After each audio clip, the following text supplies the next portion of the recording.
Boa noite. Muito bom ver vocês na casa do Senhor, como diz o versículo, alegrei-me quando me disseram, vamos à casa do Senhor. A você que está em casa, o meu abraço, o abraço de toda a nossa família, lembrando que o nosso programa chama-se Reflexões do Apocalipse. Nós estamos compartilhando em família, cada um faz uma parte, uma reflexão, dentro de uma mensagem muito especial. Mas se você quiser se aprofundar um pouco mais, nós temos um grupo de estudo, e esse grupo de estudo vai trazer novas revelações do Apocalipse para você. Se não me engano, a segunda semana nós falamos sobre as 7 igrejas que representam os 7 períodos da história cristã. E o número 7 sempre se repete na profecia do Apocalipse, trazendo sempre um pouco mais de revelação. E hoje nós estudaremos 7 selos do Apocalipse. Os 7 selos do Apocalipse e o selo de Deus, que representam também 7 períodos da história cristã, similares ao período das 7 igrejas. Bom, vamos abrir a Bíblia em Apocalipse no capítulo 6, versículo 6, 1 e 2. Mas antes, nós queremos, é claro, desejar uma boa noite a Lucimara, minha esposa. Boa noite a todos, que Deus abençoe cada um que está aqui e que está em casa também. Boa noite. Mais uma vez aqui, que Deus abençoe a cada um, viu? Esse é o Samuel, para quem não sabe. Boa noite, meu nome é Lucas. Muito bem. E nós, antes de começarmos, nós contamos uma historinha através do nosso boneco, não é? O Zuca. Tem mais uma historinha, Lucimara? Tem mais uma história.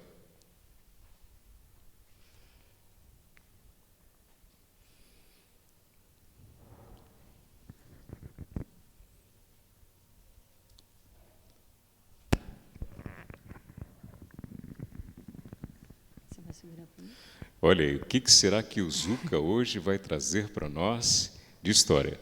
Boa noite, Zuca. Boa noite! Boa noite, pessoal! Boa noite vocês aí de casa também, tá? Estou com muito frio.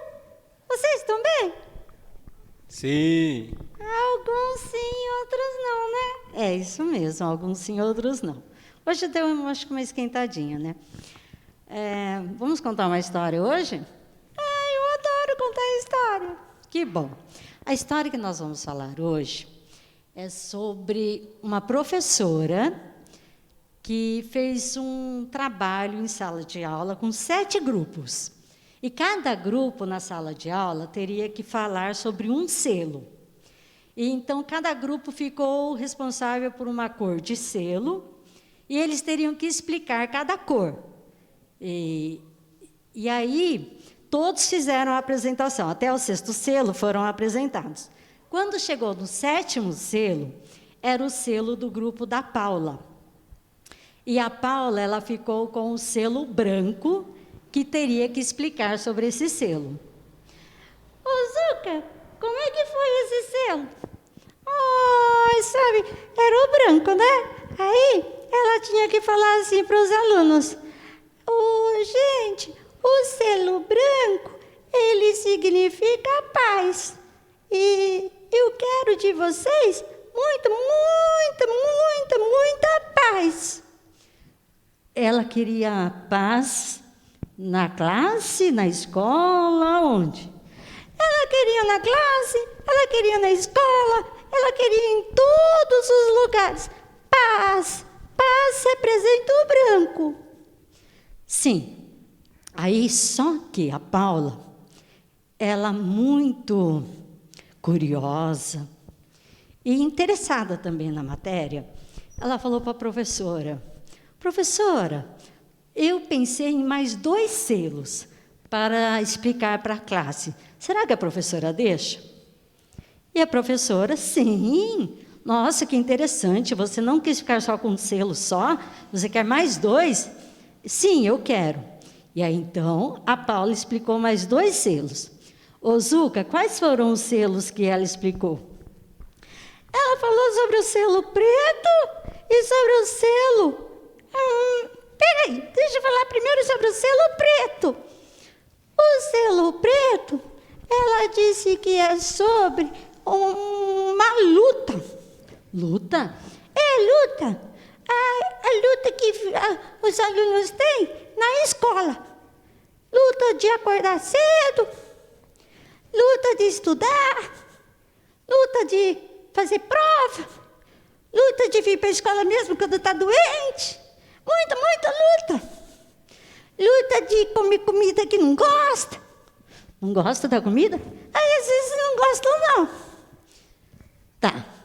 E aí, ela explicou, a Paula explicou também sobre o outro selo, que era um selo diferente. Era um selo que tinha uma cor amarela e que era em formato de uma coroa. E ela explicou esse selo, não foi? Foi sim. Ela disse assim, professor, coleguinhas da classe, esse selo é uma coroa. Essa coroa representa a todo aluno que vai vencer. Aluno que vai vencer as lutas, aluno que vai ter paz na escola, alunos que vai vencer perseguições.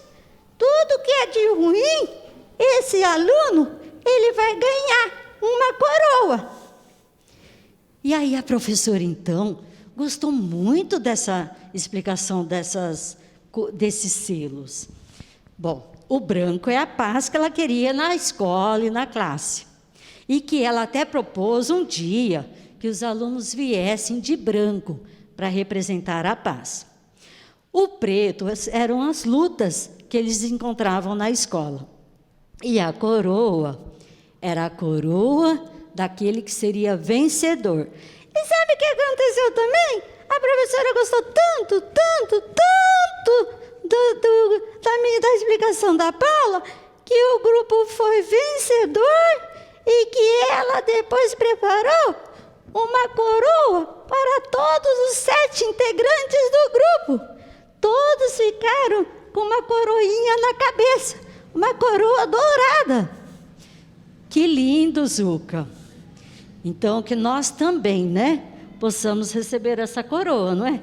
É sim, vamos vencer as lutas, vamos vencer as perseguições e vamos ganhar uma coroa que Jesus está preparando para cada um de nós.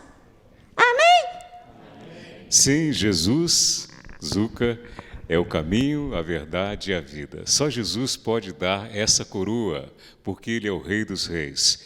E o livro do Apocalipse revela, é um livro aberto, cheio de símbolos, mas símbolos para nos ensinar, para que a gente fixe melhor na nossa memória as revelações do Apocalipse. Como eu ia dizendo, vamos abrir a Bíblia em Apocalipse capítulo 6, 1 e 2, e o nosso tema, os 7 selos do Apocalipse e o selo de Deus. O Apocalipse nos apresenta um precioso livro selado com 7 selos. Esses 7 selos representam períodos da igreja cristã similares ao que nós já estudamos, ao período das 7 igrejas.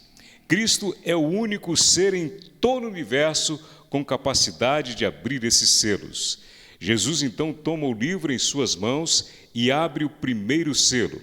Apocalipse capítulo 6, 1 e 2.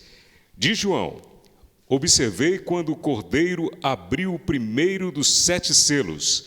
Então ouvi um dos seres viventes dizer com voz de trovão, venha! Olhei e diante de mim estava um cavalo branco. Seu cavaleiro empunhava um arco e foi-lhe dada uma coroa. Ele cavalgava como vencedor determinado a vencer. Pois é. E no segundo selo, nós podemos ver que o segundo selo, ele faz uma referência, um paralelo, melhor dizendo, com a igreja de Esmirna. que a igreja de Esmirna ela sofreu perseguições durante 10 anos. E eu gostaria de convidar vocês para abrir Apocalipse 6:4. Então, o segundo selo, ele faz um paralelo com a igreja de Esmirna, que sofreu perseguições. Apocalipse 6:4. Então, quando abriu o selo, saiu outro cavalo, e este era vermelho. Seu cavaleiro recebeu poder para tirar a paz da terra e fazer que os homens se matassem uns aos outros. E lhe foi dada uma grande espada. Segundo cavalo, vermelho, sangue, derramamento de sangue dos mártires. A espada e o cavalo vermelho representam as perseguições que a igreja cristã suportou por manter a pureza da sua doutrina entre o segundo e o quarto século. Perseguições por manter a pureza da igreja cristã. Engraçado que foi bem diferente do primeiro selo. O primeiro selo ele se manteve puro, como é que foi isso?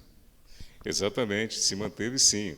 O cavalo e esses símbolos representam a época que os apóstolos receberam a doutrina pura e a mantiveram pura, apesar do inimigo, que o inimigo tenha tratado de colocar doutrinas pagãs neste período da história, mas os apóstolos, os primeiros cristãos, aqueles que tiveram uma experiência com Cristo, permaneceram firmes na palavra de Deus. Inclusive, nessa época dos apóstolos, o primeiro século, foi muito interessante. Eles escreveram o Novo Testamento, uma parte muito importante da Bíblia. Que bênção, né? Mas no terceiro selo é totalmente ao contrário do primeiro. O primeiro fala do cavalo branco, da pureza, e no terceiro selo, misericórdia, vinho de preto, vem e fala totalmente ao contrário, né? Ao contrário de pureza, ou seja, impureza. Alguma coisa está errada. Abra sua Bíblia comigo em Apocalipse 6, no versículo 5. Apocalipse 6, versículo 5, fala sobre o terceiro selo. Quando o cordeiro abriu o terceiro selo, ouvi o terceiro ser vivente dizer: venha! Olhei e diante de mim estava um cavalo preto. Seu cavaleiro tinha na mão uma balança. Então eu vi que parecia uma voz entre os 4 seres viventes, dizendo: 1 quilo de trigo por 1 denário e 3 quilos de cevada por 1 denário. E não danifique azeite e o vinho. Há muito simbolismo aqui nesse terceiro selo, mas eu gostaria de me atentar a alguns detalhes que é muito importante. Primeiro, que esse período aqui é descrito na história como o período de 313 a 538. Ali ele se estende mais ou menos até o período da metade da Idade Média. Aqui foi um período também de muita perseguição, assim como no primeiro selo. Porém, os cristãos que estavam sendo perseguidos, e alguns até mortos, houve uma certa mudança, uma certa confusão por parte de algumas pessoas que queriam introduzir ideias pagãs nesse período. Por exemplo, Constantino. Constantino se dizia ter sido convertido nesse período ao cristianismo. Porém, foi um momento muito complicado, porque ele começou a introduzir dentro da igreja, dentro do cristianismo, ideias pagãs. Um exemplo de ideias pagãs que podemos entender aqui é a questão do sábado para o domingo. O domingo é o dia do sol, e os pagãos adoravam neste dia o dia do sol, no domingo. Então ele pensou assim: puxa vida, vamos fazer o seguinte, temos o pagão aqui do lado e temos os cristãos aqui do outro. Os cristãos têm sido perseguidos e tudo mais, é por isso que fala do azeite, do vinho. O azeite é o Espírito Santo e o vinho significa o corpo de Cristo, o sangue de Cristo. E aí ele pensou assim: vamos fazer um dia só, vamos fazer um domingo mesmo, porque o sábado eles não trabalham, né? Não é bom, não é legal para a gente. Vamos colocar só no domingo.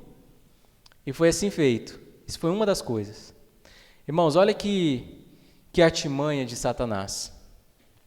E hoje muitos cristãos ainda assim obedecem à ordem de Constantino e não da palavra de Deus. Agora nós vamos falar sobre o quarto selo. A abertura do quarto selo nos mostra um cavalo amarelo. Vamos ver a simbologia do cavalo amarelo que está em Apocalipse 6:8. Apocalipse 6:8, cavalo amarelo. Olhei e diante de mim estava um cavalo amarelo. Seu cavaleiro chamava-se Morte, e o inferno o seguia de perto. Foi-lhes dado poder sobre um quarto da terra para matar pela espada, pela fome, por pragas e por meio dos animais selvagens da terra. Este símbolo, ele se aplica à Inquisição, o período de Inquisição que teve na época. E Jesus relata isso em Mateus 24:21. Vamos abrir o que Jesus fala em Mateus 24:21. Foi previsto por Jesus. Porque haverá então grande tribulação, como nunca houve, desde o princípio do mundo até agora. Nem jamais haverá. Isso também foi profetizado por Daniel. Esse período poderia corresponder do ano 538, quando entrou em vigor o decreto de Justiniano, até o ano de 1517, quando começou a época da reforma. Agora vamos ver o quinto selo. E vamos deixar que a Bíblia nos responda o que é esse quinto selo. Vamos abrir a Bíblia em Apocalipse 6:9, capítulo 6, versículo 9, que nos descreve o quinto selo. Apocalipse 6:9.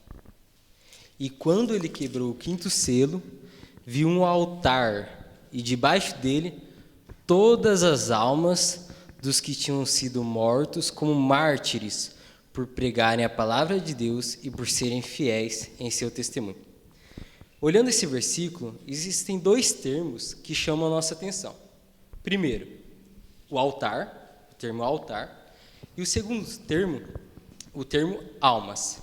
Esse termo altar se refere ao santuário que Moisés, naquele tempo, montou para Deus. Então, ele faz uma referência, esse versículo, a esse santuário. Na época, esse santuário referenciava as ovelhas, em que havia os sacrifícios, as oferendas, e o sangue das ovelhas, que por amor de Cristo morreram ali, para purificar os pecados, como a simbologia, desciam e escorriam debaixo do altar. Essa referência ocorre agora no Apocalipse capítulo 6:9 em relação às almas. Que almas são essas? Os mártires, as pessoas da época que pregaram, os cristãos que pregaram a palavra e foram perseguidos. Mas aí surge o termo alma. O que é esse termo alma? Será que são espíritos que vagam por nós? Não. A Bíblia nos responde. Se a gente olhar o hebraico da Bíblia, o termo descrito se chama nefesh, alma vivente. Todos nós somos almas viventes. Então, quando diz almas, somos nós pessoas, seres humanos, pessoas viventes mesmo. E a Bíblia, em Apocalipse capítulo 6:9, discorre que essas almas, esses seres, esses mártires, clamavam a Deus. Vamos ver o versículo 10. Eles clamavam em voz alta ao Senhor e diziam: ó soberano Senhor, santo e verdadeiro, quanto tempo ainda vai passar antes que o Senhor julgue os povos da terra? Quando vingará o nosso sangue? Então aqui, essas almas, esses seres, esses cristãos que morreram, clamam a Deus por justiça. Mas Cristo, que é justo, responde eles, não deixa por isso. Vocês estão clamando, não vou responder. Não, Cristo responde e é respondido logo no próximo versículo. E foi entregue um manto branco a cada um deles. Deles quem? As almas, os seres viventes, os mártires. Eles disseram que descansassem mais um pouco, até que outros irmãos deles, irmãos em Jesus, sofressem o martírio na terra e se unissem a eles. Então a resposta de Cristo foi o quê? De Deus. Que antes de se concretizar a justiça, antes deles serem vestidos do manto branco, que manto branco na Bíblia se refere à justiça de Deus, era necessário que mais cristãos, mais mártires sejam mortos, sejam perseguidos. E após isso, aí sim que a justiça de Deus será aplicada e os ímpios sofrerão as consequências. Esse quinto selo se refere ao ano de 517 a 1756. É uma época dos valdenses, uma época de perseguição, uma época de reforma protestante. Muito bem, muito interessante. Até esse momento aqui a gente consegue fazer muitos paralelos, principalmente na Bíblia. Uma curiosidade curiosa é que quando a gente avança no sexto selo, esse talvez seja o selo mais falado em toda a Bíblia por todos. É um selo que não diz só sobre desespero, diz sobre também coisas naturais, cataclismas. E, bom, leiam comigo, Apocalipse 6, a partir do versículo 12. Observei quando ele abriu o sexto selo. Houve um grande terremoto, o sol ficou escuro como tecido de crina negra. Toda a lua tornou-se vermelha como sangue. E as estrelas do céu caíram sobre a terra, como figos verdes caem da figueira, quando sacudidos por um vento forte. Versículo 14. O céu foi se recolhendo como se enrola um pergaminho, e todas as montanhas e ilhas foram movidas de seus lugares. Então os reis da terra, os príncipes, os generais, os ricos e os poderosos, todos os homens, quer escravos, quer livres, esconderam-se em cavernas e entre as rochas das montanhas. Eles gritavam às montanhas e às rochas: caiam sobre nós, esconda-nos da face daquele que está sentado no trono e da ira do Cordeiro. Pois chegou o grande dia da ira deles, e quem poderá suportar? Alguns estudiosos identificam esse período como 1755, onde houve o grande terremoto em Lisboa, cumprindo-se aqui o que a gente vê em Apocalipse 6, no versículo 12. E eles identificam, por exemplo, que o sol ficou escuro, a lua se tornou vermelha em 1780, na Nova Inglaterra, que é um pedacinho ali dos Estados Unidos. Um pedacinho muito especial para eles, inclusive. E a grande chuva de estrelas foi em 1833, na América do Norte. Outros teólogos defendem um outro lado, dizendo assim, olha, há de acontecer. Há ainda um terceiro grupo que fala assim, aconteceu, mas vai acontecer ainda no final. O fato é, irmãos, que quando nós olhamos para isso aqui, nós enxergamos Jesus vindo. Amém por isso? Amém. Jesus está à porta e bate. E qualquer um que abrir a porta para ele, ele entrará. Amém? E por fim, temos o sétimo selo, que para mim, e acredito que para vocês também, é o selo mais maravilhoso, é o melhor selo. E a Bíblia nos explica esse selo. O que é o sétimo selo que é tão maravilhoso? Vamos abrir a Bíblia em Apocalipse capítulo 8, versículo 1. Apocalipse capítulo 8, versículo 1. Quando o Cordeiro quebrou o sétimo selo, houve silêncio no céu inteiro, durante cerca de meia hora. Bom, se a gente continuar lendo os próximos versículos que virão, nós vemos que acontece um evento glorioso, que é a volta de Jesus Cristo.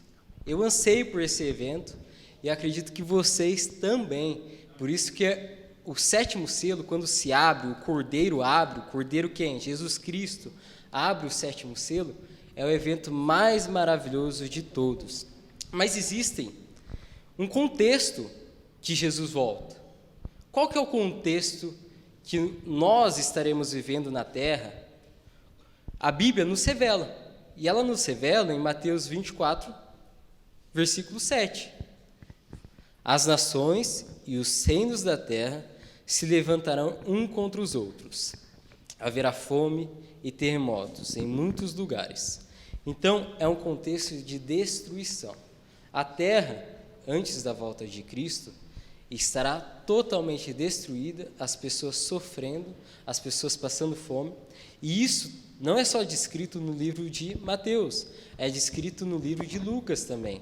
Lucas 21:11 diz: "E haverá grandes terremotos, fomes, epidemias de doenças em vários lugares da terra, as coisas terríveis com grandes sinais acontecendo nos céus." A gente percebe que tanto o livro do Mateus, no versículo que foi dito, quanto esse versículo, expressam similaridades.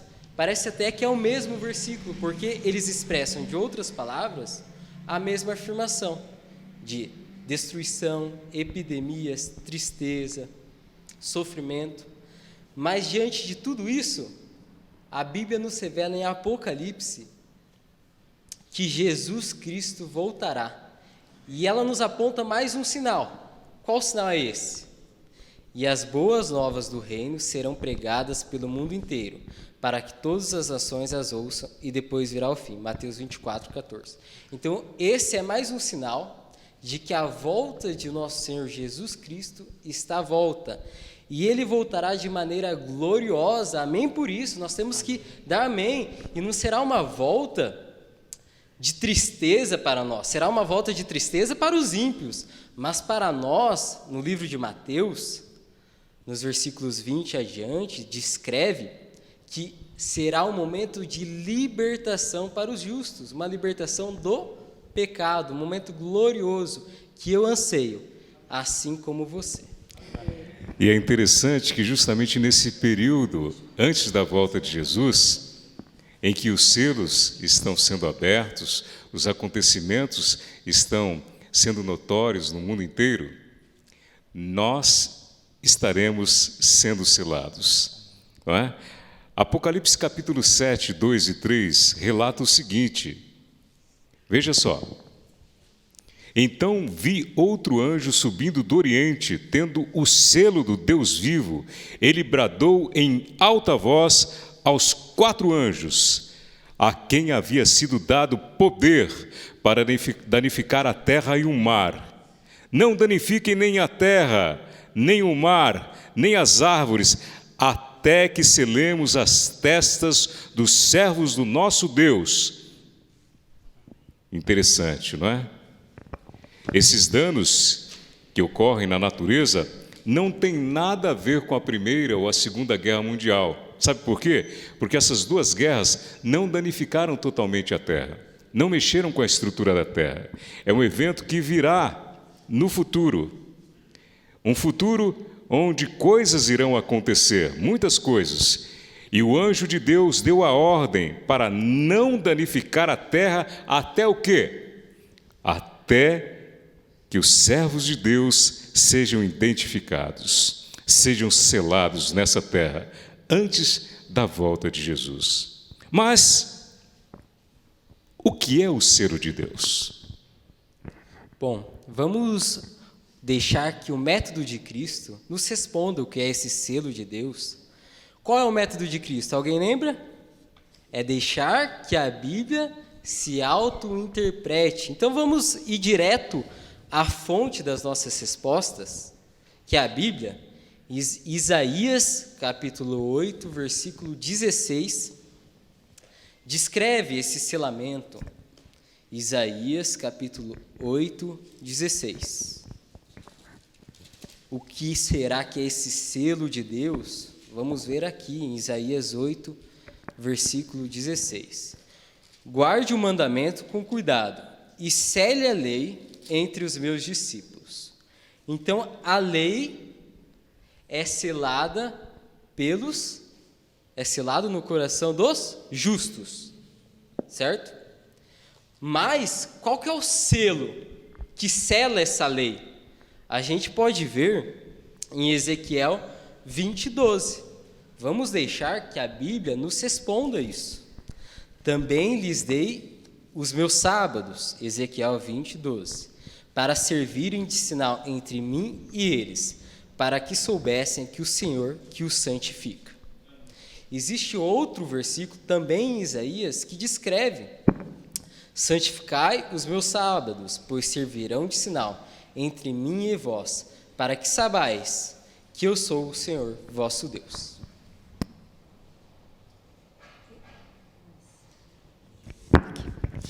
Em Isaías 56, a gente pode ver que Jesus, ele deu os sábados tanto para os judeus quanto para os estrangeiros. Gostaria que vocês abrissem a Bíblia, continue aí, né, no capítulo 56 agora de Isaías. Vamos ler o versículo 1, 2, 6 e 7. Jesus, ele deu o sábado tanto para os judeus quanto para os estrangeiros. Isaías 56, 1. Assim diz o Senhor: mantenham o que é certo e pratiquem a justiça, pois a minha salvação está perto, e logo será revelada a minha justiça. Versículo 2: feliz aquele que age assim, que permanece nisso que? Observando o sábado para não profaná-lo, e vigiando sua mão para não cometer nenhum mal. Versículos 6 e 7. E os estrangeiros que se unirem ao Senhor para servi-lo, para amarem o nome do Senhor e para prestar-lhe culto, todos os que guardarem o sábado sem profaná-lo, o que Deus promete? Esses eu trarei ao meu santo monte e lhes darei alegria em minha casa de oração. Seus holocaustos, versículo 7, e seus sacrifícios serão aceitos em meu altar, pois a minha casa será chamada casa de oração para quem? Para todos os povos que guardam o sábado. Amém. Ficou claro que o sábado é o selo de Deus. E é interessante quando a gente imagina que Constantino mudou o dia de guarda, o selo de Deus, o sábado para o domingo, como o diabo tenta se infiltrar e colocar o erro em cima da verdade, para que você não se apegue à verdade. É interessante pensar sobre isso. Se a gente não sabe exatamente se esse selo vem da autoridade correta, como saberemos se esse selo de fato é válido ou não? Como assim? Eu vou explicar para vocês como é que funciona mais ou menos o selo de que João estava falando aqui, porque ele entendia assim na época dele. Não é como um selo de carta hoje, que nós temos que parece um adesivo. Não, era diferente no passado. Como é que funcionava isso? A autoridade, ela pegava, via a carta, dobrava a carta normal, e pegava uma cera, podia ser uma cera colorida, podia ser incolor, não importava. Ele pegava e derretia essa cera ali no papel para selar, e aí com o anel dele, ele colocava o anel na cera e ficava a marca das inscrições do anel dele. O que tinha nesse anel? Qual era a importância desse anel? Primeiro que nesse anel tinha o nome da autoridade. Esse é o primeiro ponto. Segundo ponto, o cargo que ele ocupava. E o terceiro é em que território ele exercia ali a sua autoridade. Então era importante porque você tinha certeza de que aquele selo foi daquela pessoa. Tinha autoridade, é verdadeiro, não é uma cópia, não é falso, ou como a gente costuma dizer aqui, não era fake, né? E Deus fez a mesma coisa com o sábado. Vocês querem ver? Êxodo 20. Lá no começo da Bíblia, Velho Testamento, Êxodo 20, dos versículos 8 ao 11. Eu gostaria de ler com vocês.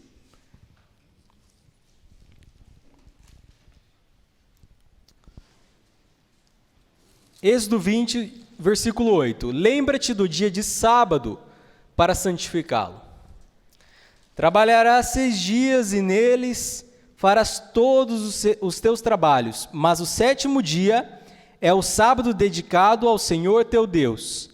Nesse dia não farás trabalho algum, nem tu, nem teus filhos ou filhas, nem teus servos ou servas, nem teus animais, nem os estrangeiros que morarem em tuas cidades, Pois em 6 dias o Senhor fez os céus e a terra. Lembre-se, em 6 dias ele fez os céus e a terra, o mar e tudo que neles existe.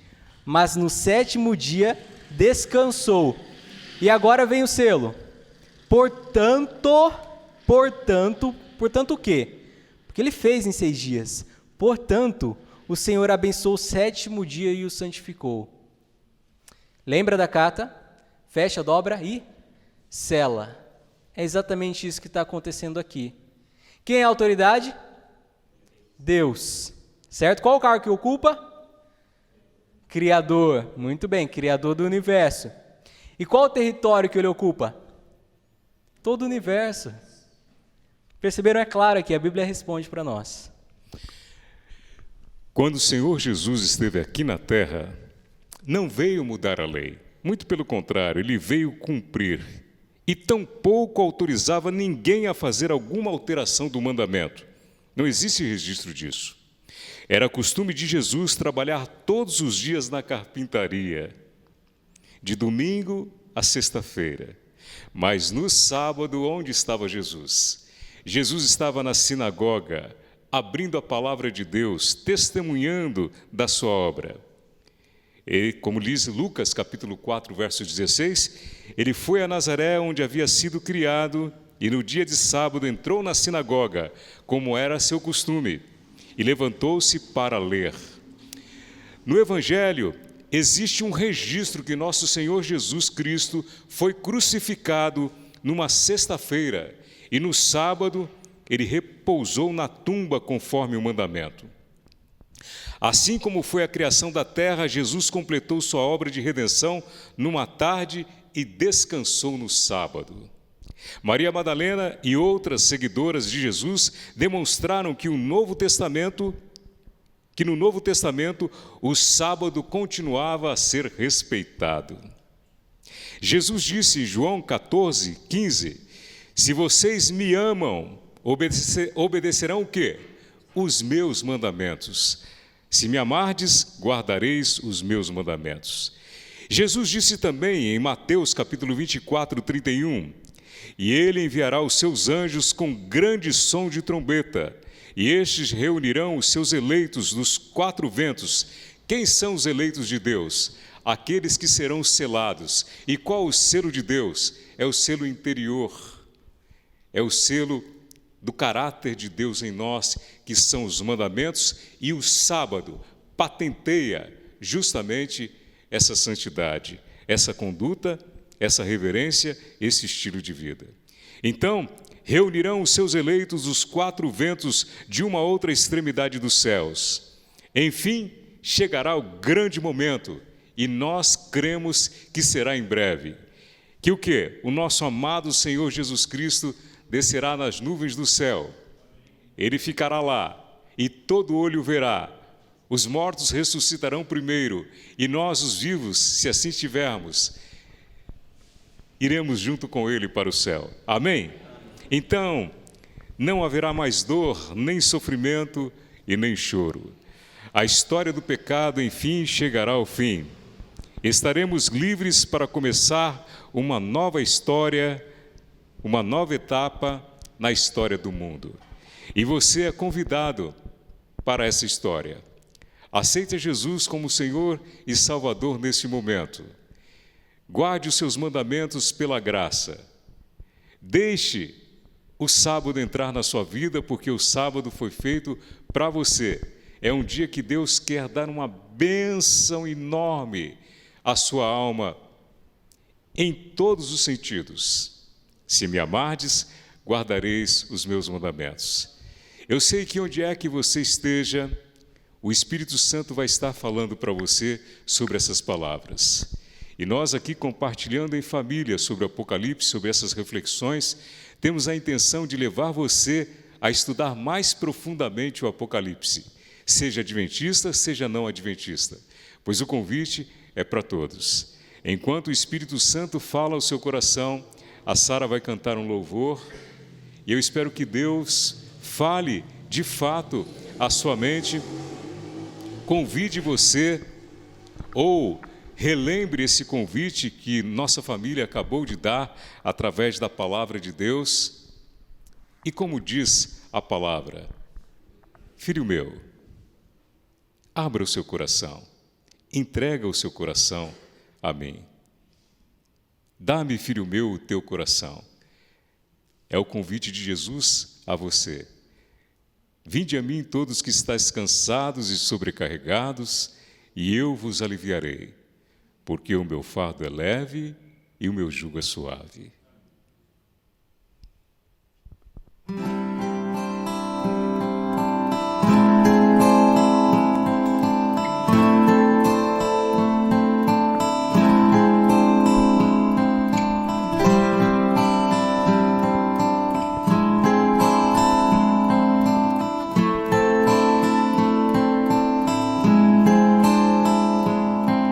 Aonde quer que seja aqui, escondes teu tesouro, ali também está teu coração. Se aqui na terra o esconderes, ladrões podem roubá-lo, ou podes escondê-lo lá no céu. Há um tesouro no final da jornada desta vida. Ele é a razão do meu viver.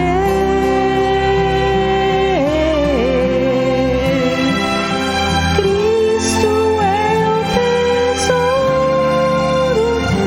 Ele é a razão pela qual eu vivo. Será o meu tesouro até eu morrer.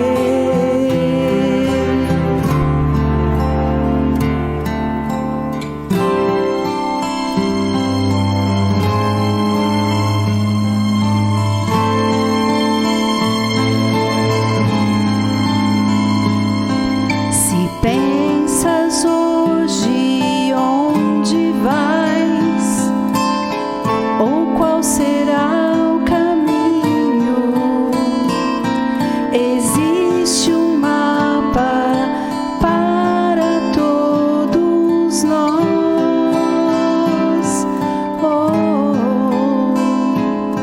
Se nós o lermos e o seguirmos aonde ele indica, não nos perderemos, só temos que escolher.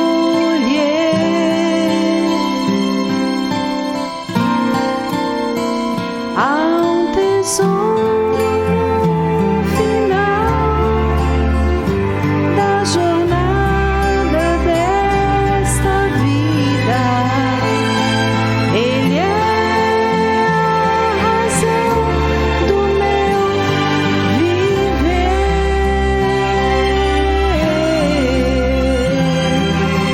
Cristo é o tesouro, Ele é a razão pela qual eu vivo. Será o meu tesouro até eu morrer.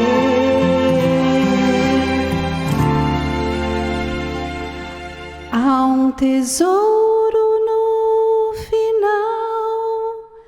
da jornada desta vida. Ele é a razão do meu viver.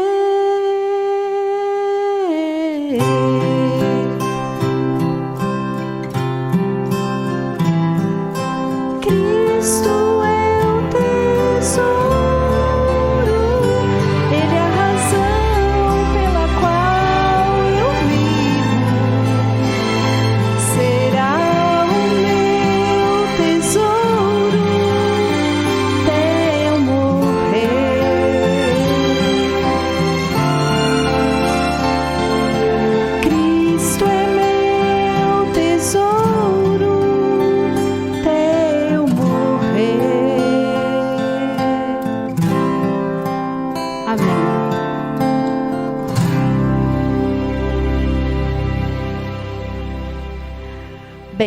Eu ia fazer uma pergunta antes para o Zuca, mas eu acho até que ele vai adivinhar, não é, Zuca? Vamos lá. Do que falou esse louvor que nós cantamos aqui? Tem a ver com essas pedrinhas preciosas que eu trouxe.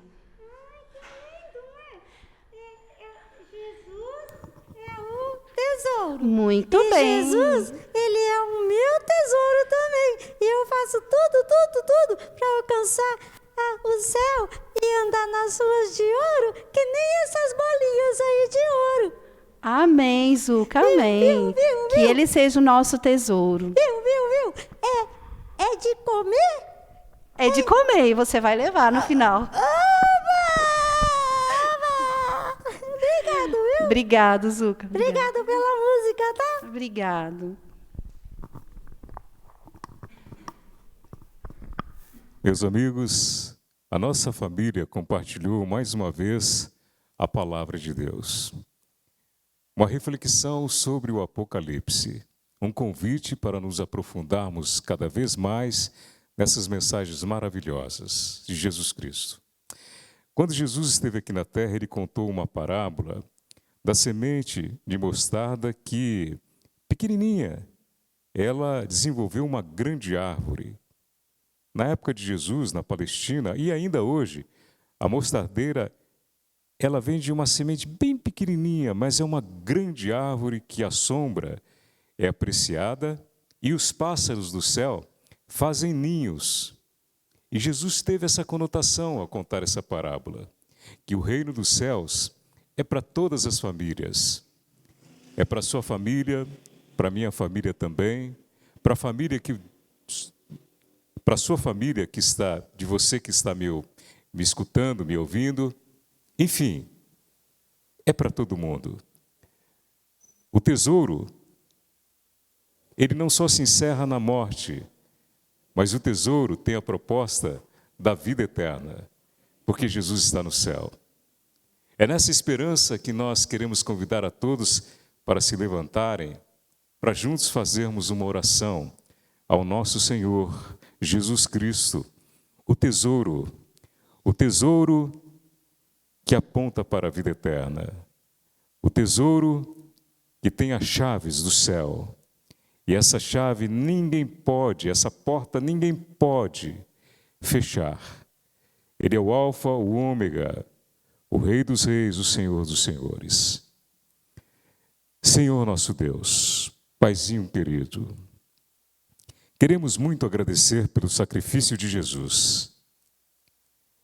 E como toda mensagem tem a proposta de uma decisão, fica aqui essa proposta, Senhor, esse convite, para que cada um de nós nos consagremos mais no estudo da sua santa palavra e no companheirismo diário com o Senhor Jesus em todos os momentos da nossa vida, seja em família, particular, no trabalho, ou mesmo ao caminhar na rua, numa transação comercial. Nós podemos, através da oração, ter uma comunhão íntima contigo. E podemos também, como embaixadores seus, representá-lo da melhor forma possível. É claro que nós somos pecadores, Senhor. Temos os nossos defeitos, mas o sangue de Jesus tem poder de nos lavar e, pelo sacrifício da cruz, há a realidade da transformação, porque tudo podemos naquele que nos fortalece. Despeça todos em paz, com o teu amor, cheios de esperança e cheios de poder. É que nós pedimos nesse momento, em nome do Pai, do Filho e do Espírito Santo. Amém. Boa noite, meus queridos, e até domingo que vem, se Deus quiser.